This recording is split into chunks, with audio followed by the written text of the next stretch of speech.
Le sommet de l'OTAN est une immense réussite si on lit la presse française, si on regarde un petit peu les commentaires dans les divers médias. Formidable, c'est le retour des États-Unis qui se tournent à nouveau vers l'Europe, merveilleux. La relation transatlantique est au beau fixe. Alors en fait, les choses sont un tout petit peu plus compliquées que cela. Certains se réjouissent également de voir Joe Biden tourner l'OTAN vers des stratégies novatrices, c'est-à-dire un peu moins contre la Russie, un peu plus contre la Chine. À ceci près que, et d'ailleurs la France est un des rares pays à l'avoir rappelé, l'Alliance Atlantique est une alliance créée pour aider l'Europe en cas d'attaque russe. En soi, c'est déjà un problème de faire survivre cette alliance au-delà de la chute du mur de Berlin. Bon, de fait, la France a tenté plusieurs fois dans les années précédentes de réorienter l'OTAN et de s'appuyer sur cette incontournable alliance pour essayer de faire monter en parallèle l'enjeu de la défense européenne. Mais on comprend bien que les États-Unis de Joe Biden ont tout à fait l'intention de reprendre la main et d'imposer à l'Europe sa stratégie vis-à-vis des autres géants de ce monde. Le problème est que la Chine est certes un adversaire. La France et l'Europe n'ont aucun intérêt à prendre à la légère l'ensemble des visées impérialistes chinoises, notamment en Afrique. Et les routes de la soie sont avant tout une façon pour la Chine de se positionner dans une stratégie commerciale à très long terme qui n'augure rien de bon.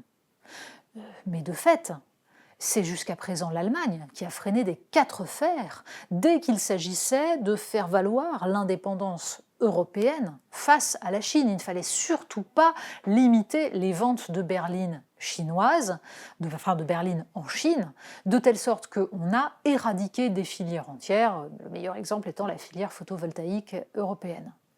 Donc, voir aujourd'hui les États-Unis désigner la Chine comme adversaire et introduire dans le texte du sommet 2 paragraphes consacrés à la Chine peut sembler à certains de bon augure.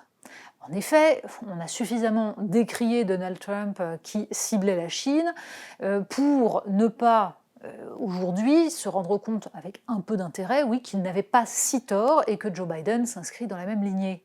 À ceci près que la position des États-Unis vis-à-vis de la Chine ne doit rien avoir à faire avec celle de l'Union européenne. Nos intérêts ne sont pas ceux des États-Unis. Et apparaître une fois de plus comme les supplétifs des États-Unis dans leur guerre commerciale avec la Chine serait catastrophique pour les pays de l'Union européenne. Bien au contraire, il s'agit une fois de plus de construire une voie indépendante qui puisse traiter avec la Chine, éventuellement empêcher les différentes erreurs qui ont été commises depuis des années à travers les traités de libre-échange, sortir de la naïveté, mais en même temps savoir s'appuyer parfois sur la Chine pour contrer l'impérialisme américain qui n'est pas moins entreprenant que l'impérialisme chinois. Bref, ce sommet de l'OTAN ne signe pas du tout un beau fixe dans les relations entre l'Union européenne et les États-Unis, mais bien une reprise en main que la France n'a pas pu empêcher, elle l'a essayé en sous-main. Bref, les années qui viennent vont être déterminantes pour savoir si l'Union européenne a encore une chance d'exister sur la scène internationale.